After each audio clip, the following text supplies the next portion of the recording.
Hello, this is Xbox Ahoy, and in this, the fifth episode of Behind the Scenes, we're going to be going over the introduction sequence to my Time to Kill series. Basically, it's the Time to Kill logo over a familiar scene from Dome, and then the subsequent transition to kind of a blueprint style of effects. It's relatively simple, but there is a fair amount of work that went into it. So, from the outset, Time to Kill was always going to be quite a technical series. So one of my earliest concepts was to sort of build on kind of a blueprint style of presentation, something that's very technical, very engineering. So from the outset, I was using, this kind of indigo blue color and white sort of superposed onto that with, the usual grid. The grid was something that I used in the Black Ops weapon guides as well. In this prototype, I considered using 3D track motion to actually sort of present it as a real piece of paper, but that was something that probably added a bit too much work into, what would otherwise be a fairly sort of simple representation of stats and numbers. If I recall, Vegas was giving me some issues with large image subsampling as well. The actual source image of this was much higher resolution, but Vegas was just making it look a bit, when you got in close, it wasn't looking brilliant. So I eventually just decided to go for fairly straightforward 2D graphics. As far as the actual Time to Kill logo, the typographical brand, one of the first steps was to decide on, a defining typeface. For this, I was looking at principally sans serif, grotesque, or geometric ones especially. I think these are some of the shortlist. Din was there, Trade Gothic, Futura, Gil Sans as well, but the font that I finally decided upon was Gotham. It's a wonderful geometric sans serif font. It's the one that Obama used for his campaign, the rather famous Hope poster. So it's a nice font, pretty versatile, and it fitted the bill fairly well. This was an early title frame experimentation. The logo's unkerned, everything's pretty rough, but it was just, an experiment in getting the colours and the tones right. This one's a little more simple with the grid, but by this point I'd established kind of red as a nice counterpoint colour. It plays off the indigo blue background quite nicely. And this one's a little more complex. It incorporates the sort of the sample data sheet that I assembled and adds a bit of a cream colour as well as a third colour, which pretty much helped define the palette of Time to Kill. It was right about this time that I decided I needed something to affix the series identity to Modern Warfare 3. And, well, seeing as the Dome is one of the more iconic locations featured in Modern Warfare 3, I thought it was a perfect candidate for the opening sequence. So, using the PC version of Modern Warfare 3, I took a screenshot at a resolution of 2560 by 1600, which I'd need because I was going to do some fairly fancy stuff with it. With this high-res screenshot, what I did is I split it up into 6 different layers. One for the sky, one for the hills, another for the dome, the buildings, the vehicles, and the foliage.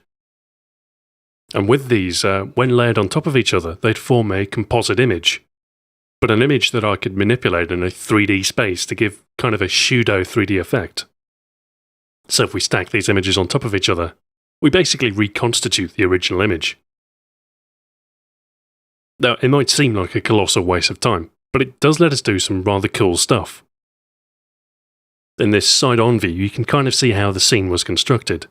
Effectively, it was like a paper cutout reconstruction of the map, which can give us kind of, the ability to move about and give a sense of parallax to the layers. In this early test video, you can definitely see the effect, but you can also see how it breaks down if you go too far. With this technique, it's not entirely possible to recreate what's behind other major objects. In the end, I'd settle for subtler movement with very slight camera movement, still giving the sense of parallax, but without breaking the illusion too much. One advantage to using this layer technique is that I can start to use an artificial depth of field by selectively blurring some of the layers and leaving others intact. This effect made it into the final sequence where the dome slowly comes into focus. And in this variant, I was starting to experiment with the actual Time to Kill logo as well. It was at this point where I started to experiment with the Xbox Ahoy Presents and the monochrome effect at the start and the slow fade to colour, just like in a Call of Duty game, of course. It was also at this point where I selected the music and everything started to come together. And my thoughts started to turn to the second part of the titling sequence, which is the transition to kind of a blueprint effect.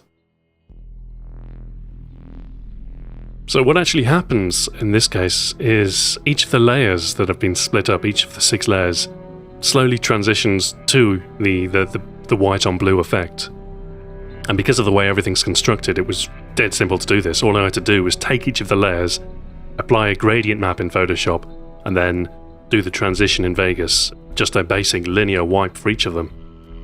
It was at this point where I was starting to consider the voiceover as well, and I also experimented with sound effects. You'll see.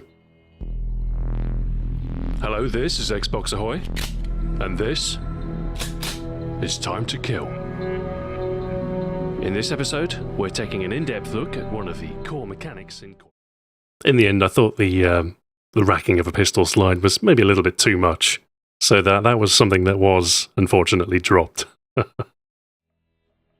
Anyway, by now, I think this was very, very close to the final version that I used. Most of the major effects were there. The blueprint transition, and this was where I added the actual episode cards as well, which are very simple text overlays, which really was a must, because I need to change those for every episode, and I didn't fancy re-rendering them every single time. So anyway, there you have it. That's pretty much the entire development process for the Time to Kill sequence. I originally planned to have a different map for every single episode. I figured, I'd just swap out the layers, it's simple, but that proved to be a little bit too ambitious. Maybe at some point I'll switch out the map. If I ever do Time to Kill for another game, then I certainly will. Anyway, thanks for watching. This has been Xbox Ahoy. This is Behind the Scenes, and until next time, farewell.